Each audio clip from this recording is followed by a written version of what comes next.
Like, if you want to be with me long term, all I'm going to do is work longer and harder and make more and work harder. So, like, I don't think this is right. It's probably not the right thing. You should probably go find a guy that has a more steady job and that's not going to work late. You don't deserve the attention that I'm not going to give you. I'm going to do that next weekend, and like next weekend just passed and now it's Monday and you didn't do that thing you were going to do later.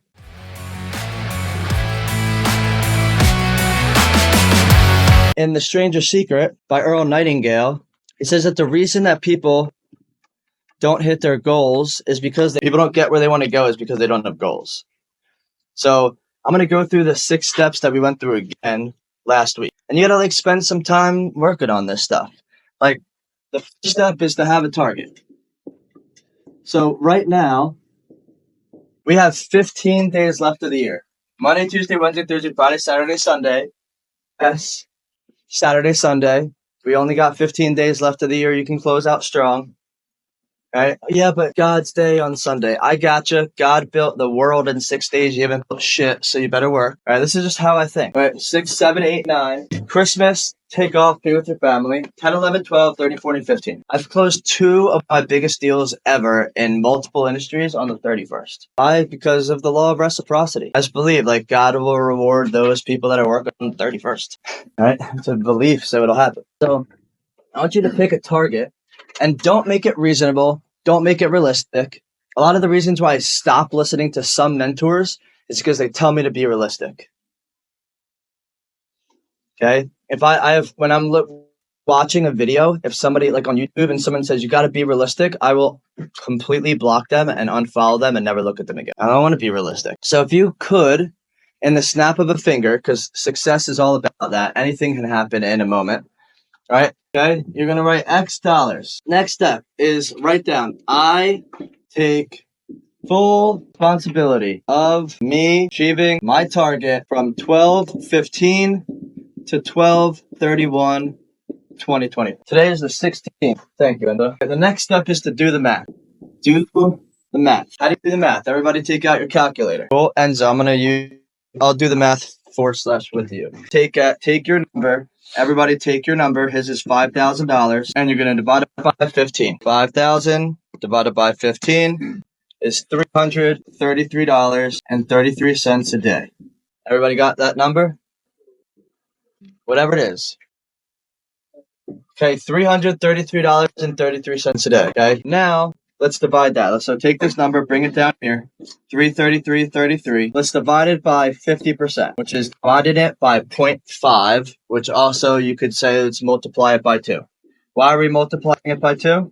What's the 50% represent? Yep. This is going to be split in deals, split commission.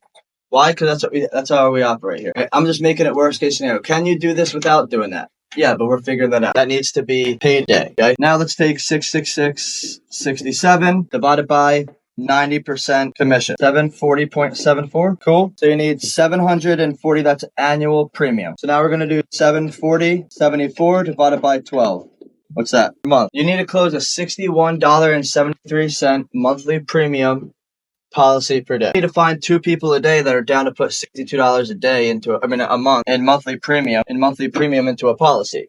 So if you need 2 people to say yes, 2 people submitted. And let's say you have a 25% closing ratio, like you, even though you don't even know how to close infinite banking stuff, you can close a term policy. Just numbers are numbers. So that means that you need 8 people that you see. 8 people seen a day. Divided by a 50% show ratio. Or like if I'm you, Enzo, I'm not even kidding. And you don't even have to be a closer to do this. Like 16 people set per day. I make 30-minute appointments. That's 8 hours of back to back to back to back to back. You could do that, right? And you might maybe you do a little bit more because you take today to set them all up. You need 16 people set a day, right? Divided by, let's say 20% of the people that you talk to actually set up a deal. So 16 times 5 is what, 80? Yeah. You need 80 calls a day. Or 80 calls a day. Sorry, 80 contacts a day. Divided by 20% contact ratio. It's really like 15, but I can't do that math in my head, so I do 20. Is you need 400 calls a day. And because they're split You don't even need to do anything. You can just set, all you have to do is like hand them off. Like, hey, you guys set? Boom. You make 400 calls a day, every day. You talk to 80 people a day, every day. You set 16 people a day, every day. There could be 8 people seen a day. That's 2 people with me, 2 people with Jared, 2 people with Lexi, 2 people with Zarek. Every day. You don't even have to do shit. And you just know that our closing ratio is 25%. So 2 people are at least going to submit a term policy. And all you got to do is call people and say, hey, it's the end of the year right now. Want to make sure that you're protected. For only $62 a day, you can get $2 million of coverage right here, right now. Is there any reason you would say no to listening to a 15, 20-minute call to figure out the numbers for you personally? You call 400 people a day and say that exact script, and you sell freaking, you have a target. $62. I need 2 people a day, $62 term policies. And that's 2 submitted a day. 4 is immersion. Here's how you immerse yourself. It's very simple. If you're a setter or a generator, you watch How to Make Millions on the Phone webinar every single morning. It's 3 hours long. Josh, how could I watch it? It's 3 hours long. Watch it. Just wake up earlier. You got a target on the line. How big's your target? If you are a closer, you watch the Mastering Objections and or the Closers Live webinar every day. This one's 2 hours. This one's 1 hour. Type in Mastering Objections Live webinar and it'll pop right up. Well, that's just what we watched for the last 2 weeks, so it's in your assignments. The Closers Live webinar I watched this morning. You can watch this every night when you go home and every morning. If you watch half of it in the morning, half of it at night, that's immersion. We have to commit to it. If you watch what's that show? Oh, Quarterback on Netflix, like their inside look at the quarterbacks. They go home, they're hanging out with their wife and their kids. The film is on the TV. They're watching film with their little girl in their lap. Babe, remember that vacation you said you wanted to take? Yeah, this is why I'm doing this. So please stop bitching to me. Thank you. If you're with somebody that doesn't allow you to be immersed in your craft, leave them. I don't care if you're married, single, or dating them, or just hooking up with them. Leave them immediately. Every divorced man is happier now that they're divorced. Why? Because their wife is bringing themselves down. And Jeff will tell you the same thing. He's coached probably hundreds of divorces. When people aren't happy, it brings you down. The moment that I'm dating a chick and she says to me, why do you work so much? I break up with them. And have since I was 18 years old. You're with the wrong dude. How many times I've said this to a girl? Enzo, I really love you a lot. But if I'm already working too much for you, this is the least amount that I'm going to be working ever. Like if you want to be with me long term, all I'm going to do is work longer and harder and make more and work harder. So like, I don't think this is right. It's probably not the right thing. You should probably go find a guy that has a more steady job and that's not going to work late. You don't deserve the attention that I'm not going to give you. Go find someone else. I love you too. I'm grateful for the time we spent together, but I'm not the guy for you. If it's bothering you now, it's going to bother you again. And I'm working the least that I'm ever going to work. Like you're not going to be able to handle it when I'm flying across the country, going to business meetings and speaking engagements. I'm not the guy for you. That doesn't mean we can't enjoy each other's company, but I'm not the right one. I've had that conversation over half a dozen times. But that's because I'm committed to this. I know where I'm going. Like I genuinely will be flying across the country on a private jet, doing speaking engagements that Rosalina is going to sell one-on-one consulting for, and then I'm going to have to go somewhere. Refuse to allow myself to give into anything different. All right, next is finish what you start. I want you to make a list right now under the bottom. We're going to make a list called the later bucket.